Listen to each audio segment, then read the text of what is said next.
बिस्मिल्लाहिर्रहमानिर्रहीम। अस्सलाम वालेकुम। 26 अक्टूबर का आगाज़ हो गया है जुमे के दिन का और ये बड़ा बाबरकत जुमा है। आज चीफ जस्टिस पाकिस्तान जस्टिस काजी फाइज ईसा से पाकिस्तान को निजात मिलने जा रही है और तहरीक इंसाफ ने आज के दिन को यौम निजात के तौर पे अनाउंस कर रखा है। लेकिन बात करेंगे अभी कुछ देर पहले जस्टिस काजी फाइज ईसा साहब के एजाज़ में इशाइया दिया गया, अलविदाई इशाइया, और उसके हवाले से कुछ तफसीलात हैं जो मैं आपके सामने रखना जा रहा हूँ। मैं पिछले मेरे ख्याल को 15-20 साल क्या बल्कि शायद ये जब से ये सिलसिला शुरू हुआ है कि जाने वाले चीफ जस्टिस को इशाइया दिया जाता है, तो ये पहली मरतबा किसी भी चीफ जस्टिस के एजाज़ में दिए गए इशाइये में ऐसी चीज़ें सामने आई हैं जो पहले कभी नहीं हमने सुनी।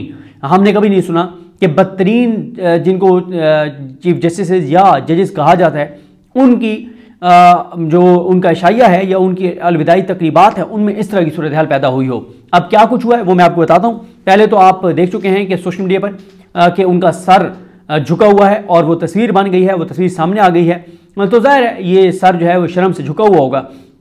दूसरी एक वजह यह भी हो सकती है कि उनके सर झुके होने की एक और वजह भी हो सकती है कि क्योंकि मैं देख रहा था ना कि कौन से जजेस गए कौन से नहीं गए, तो हाई कोर्ट के ना जजेस सामने बैठे हुए थे। यानी एक तो हाई कोर्ट के चीफ जस्टिस साहब बैठे थे आमिर फारूक साहब, जिनकी बहुत दोस्ती है काजी फाइज ईसा साहब से, और काजी साहब उनको देख के तो काजी साहब को थोड़ा सा अच्छा महसूस होता होगा कि चलें मैं तो जा रहा हूँ, लेकिन आमिर फारूक साहब मौजूद हैं जो आइन पे उसी तरह से चलते हैं जैसे काजी फाइज साहब आइन के मुताबिक चलते थे। तो काजी साहब जो है वो बहुत मुतमईन होंगे, पुरसकून होंगे पहले तो आमिर फारूक साहब को देख के कि ये जब तक ये रहेंगे अदलिया में तो कम अज़ कम काजी साहब ये समझते हैं कि उनकी लेगेसी बरकरार रहेगी आइन पे चलने वाली। जिस तरह से काजी फाइज साहब खुद आइन पे चलते थे, आमिर फारूक साहब भी उसी तरह से आइन के ऊपर बिल्कुल स्ट्रिक्टली आइन के ऊपर चलते हैं, बिल्कुल काजी फाइज साहब की तरह। तो उनको देख के उनको सुकून मिलता होगा। लेकिन इर्द गिर्द जो जजेस बैठे थे ना, मुझे लगता है कि हाई कोर्ट के जो जजेस गए थे ना, जो मियाँ गुल हसन औरंगज़ेब साहब और ख़ास तौर पे तारिक महमूद जहांगीरी साहब, क्योंकि उसमें मैं तो तस्वीर में नहीं देख सका लेकिन पता चला है कि शायद सरदार एजाज इसा खान साहब भी थे। सरदार एजाज इसा खान साहब जो हैं ये वो जज हैं जिन्होंने कल बड़ा सख्त ऑर्डर दिया था और उनके ऑर्डर के बाद इमरान खान साहब की उनके वकला से मुलाकात करवाई गई, सरेंडर करना पड़ गया पंजाब हुकूमत को और शहबाज शरीफ हुकूमत को। हालांकि दोनों 3 जजेस के पास केसेस लगे हुए थे। एक लगा हुआ था आमिर फारूक साहब के पास फैमिली की मुलाकात के वाले से।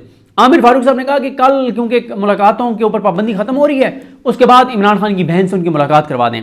अगले आए जो जज उनके बाद यानी मोहसिन अख्तर गैनी साहब के बाद मियाँ गुल हसन औरंगज़ेब साहब हैं। मियाँ गुल साहब के पास लगा हुआ था इमरान खान साहब के ज़ाती मुआलिज के हवाले से। उन्होंने बड़ा ऑर्डर किया मियाँ गुल साहब ने कि एक मेडिकल बोर्ड बनाया जाए और उसमें डॉक्टर आसिम यूसुफ को भी ऐड किया जाए और इमरान खान का जो है वो तभी मुआयना किया जाए। अच्छा, तीसरे आ जाए, तीसरे एजाज इसा खान साहब में दबंग जज अपने हलफ के मुताबिक चलने वाले, उन्होंने ऑर्डर किया, हुकूमत को सरेंडर करना पड़ गया। आमिर फारूक साहब ने कहा कि पंजाब हुकूमत ने जो पाबंदी लगाई हुई है ना, वो पाबंदी जब खत्म हो तो तब मिलवा दें। मतलब पंजाब हुकूमत महीना पूरा और पाबंदी लगा दें इमरान खान से मुलाकातों पर, तो मुलाकातें नहीं होंगी क्योंकि आमिर फारूक साहब पंजाब हुकूमत के मुताबिक चल रहे हैं। आमिर फारूक साहब काश पूछते हुकूमत से कि मुझसे तुमने ऑर्डर करवाया कि इमरान मुलाकातों पर पाबंदी है और मैंने भी तुम्हारी बात मतलब जो तुम्हारे वकीलों ने आकर मुझे कहा मैंने एक्सेप्ट कर ली और मैंने कहा जी इमरान खान की मुलाकात है उसके डॉक्टर से नहीं हो सकती। अगर इमरान खान की मुलाकात होगी तो ये बड़ी ज्यादती होगी, हज़ारों जो और वहाँ पे कैदी उनके साथ। लेकिन आमिर फारूक साहब काश हुकूमत से पूछ लेते कि मुझसे तुमने पाबंदी को एक तरह से इंडोर्स करवाया। लेकिन उसके बाद फिर मोहसिन नकवी को मौलाना फजल रहमान फ़ोन करते हैं और इमरान खान के 5 लीडर्स को मिलवा दिया जाता है। तो ये आप मेरे साथ कर रहे हैं कि मुझसे कुछ और ऑर्डर करवाते हैं, और ये तो कंटेम्प्ट ऑफ कोर्ट थी उस दिन इन 5 को मिलवाना। लेकिन मसला ये है ना कि उधर भी आमिर फारूक साहब है ना, तो हुकूमत आमिर फारूक साहब के मामले में तो हुकूमत इतनी कॉन्फिडेंट रहती है कि जैसे बिल्कुल जो है ना कोई मसला ही नहीं है, कोई टेंशन कोई परेशानी नहीं है। तो आमिर फारूक साहब के साथ मियाँ गुल साहब और बाकी जो जजेस बैठे थे, इनमें ख़ास तौर पर जो मियाँ ये सरदार एजाज इसा खान साहब हैं और जहांगीरी साहब हैं, ये दोनों वो जजेस हैं जो उन 6 जजेस में शामिल हैं जिन्होंने ख़त लिखा था।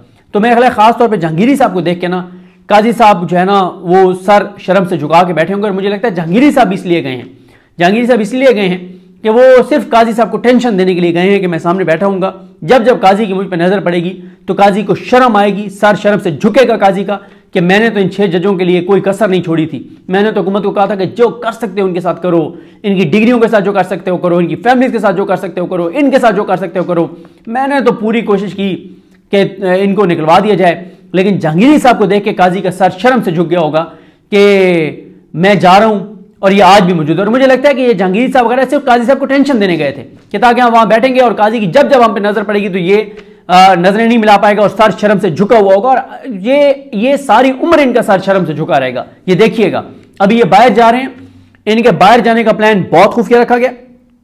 इतवार को ये पहुंच रहे हैं वहां पे लंदन में किसी एयरपोर्ट पे, और बिल्कुल इसको खुफिया रखा गया है, और बहुत खुफिया रखा गया है कि पता ना चले कि ये किस एयरपोर्ट पे उतर रहे हैं यूके में, क्योंकि वहां पे जो है इनको ये है अंदाज़ा कि ओवरसीज़ पाकिस्तानी जो पाकिस्तान से मोहब्बत करते हैं, जो इस वक्त तकलीफ में अजियत में है, मतलब उनके दिल खून के आंसू होते हैं कि हमारे मुल्क के साथ क्या कर छोड़ा इस शख्स ने, तो इनको ये है डर कि ये वहाँ जाएंगे तो वहाँ पे ओवरसीज़ पाकिस्तानी जो है वो सारा या शायान और बाकी पहुँचे हुए ना हों, तो इसलिए बहुत खुफिया रखा गया है काजी साहब का वहाँ पर जाना।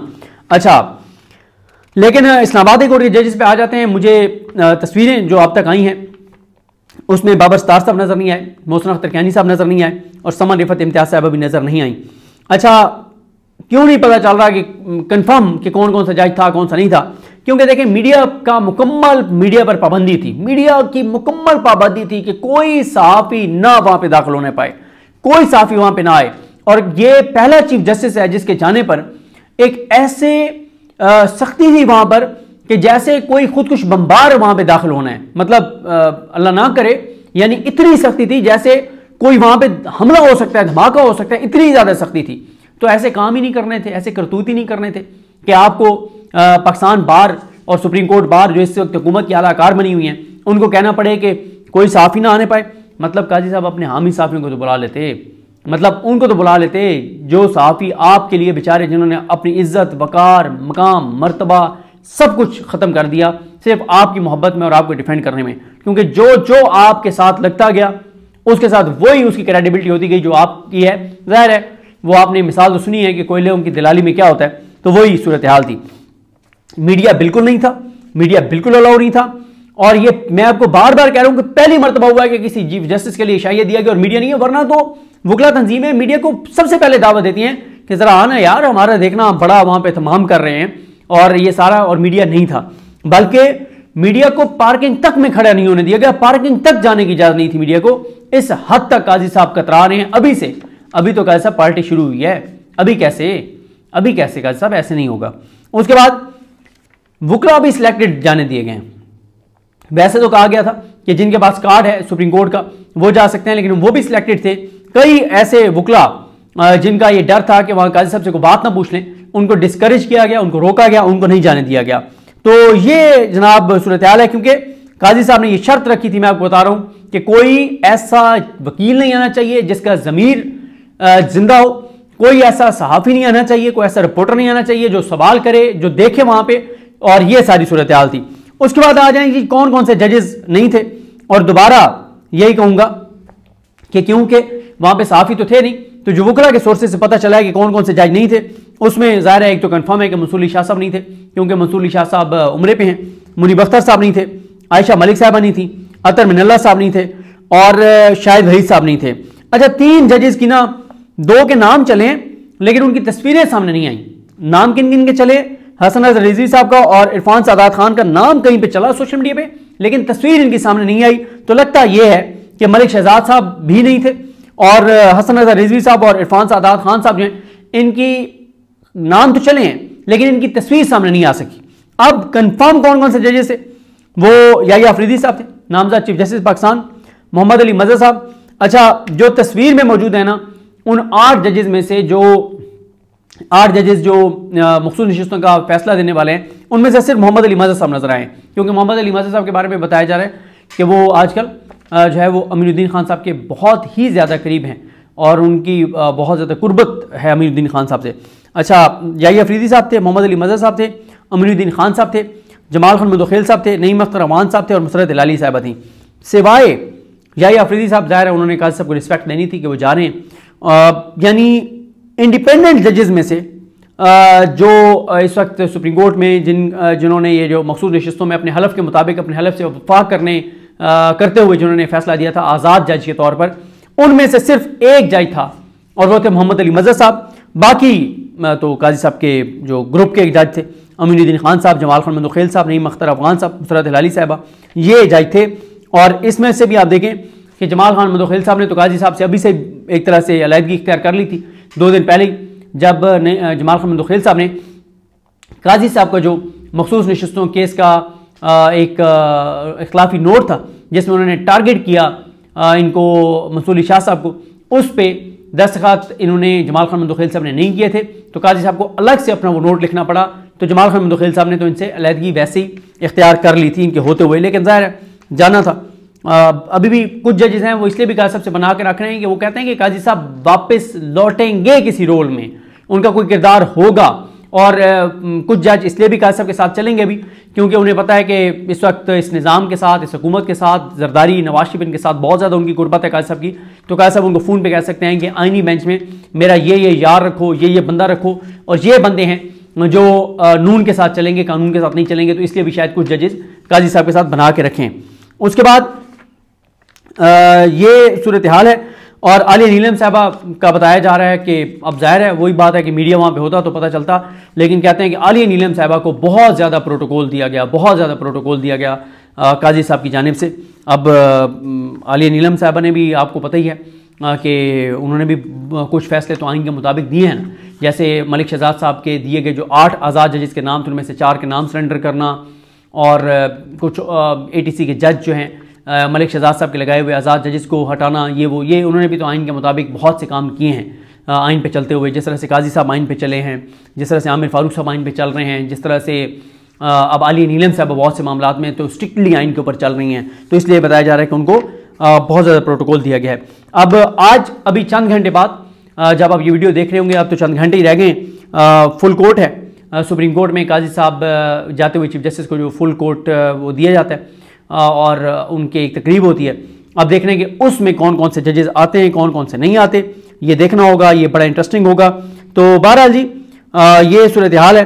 फारूक नाइक साहब, एक तरफ फारूक नाइक बैठे थे काजी साहब के, एक तरफ शहजाद शौकत बैठे थे, बिल्कुल उसी तरह से जैसे काजी साहब पार्लियामेंट में गए थे, तो एक तरफ जरदारी बैठा था और एक तरफ पता नहीं इसाक डार बैठे थे। तो बिल्कुल उसी तरह से जैसे उस वक्त 2 बड़ी शख्सियात, बहुत अजीम शख्सियात, बहुत अजीम शख्सियात, अपराइट, आइन कानून पे चलने वाली, फाइनेंशियली अपराइट शख्सियात, जरदारी साहब और इसाक डार साहब, बिल्कुल उन दोनों की तरह 2 अपराइट शख्सियात जिनके बारे में सब ये गवाही दे सकते हैं कि बिल्कुल अपराइट लोग हैं, फाइनेंशियली भी अपराइट हैं, कॉन्स्टिट्यूशनल के साथ भी चलने वाले हैं, पाकिस्तान के साथ भी वफादार हैं। बिल्कुल उसी तरह से जैसे जरदारी साहब पाकिस्तान के साथ वफादार हैं, इसी तरह से जो फारूक नाइक साहब हैं वो भी बड़े वफादार हैं पाकिस्तान के साथ जरदारी की तरह।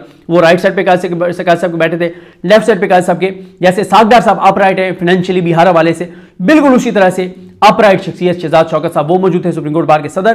तो ये जनाब शाइया था, लेकिन मैंने आपको बता दिया है कि एक काजी साहब का सर शर्म से झुका हुआ था, दूसरा जजेस बहुत से नहीं गए इनके शाइये में, और मीडिया पे पाबंदी थी, और कोई काजी साहब को यह था कि कोई आज़ाद वकील, कोई आज़ाद सहाफ़ी जिसका ज़मीर जिंदा हो उसका काजी साहब के साथ आमना सामना ना हो।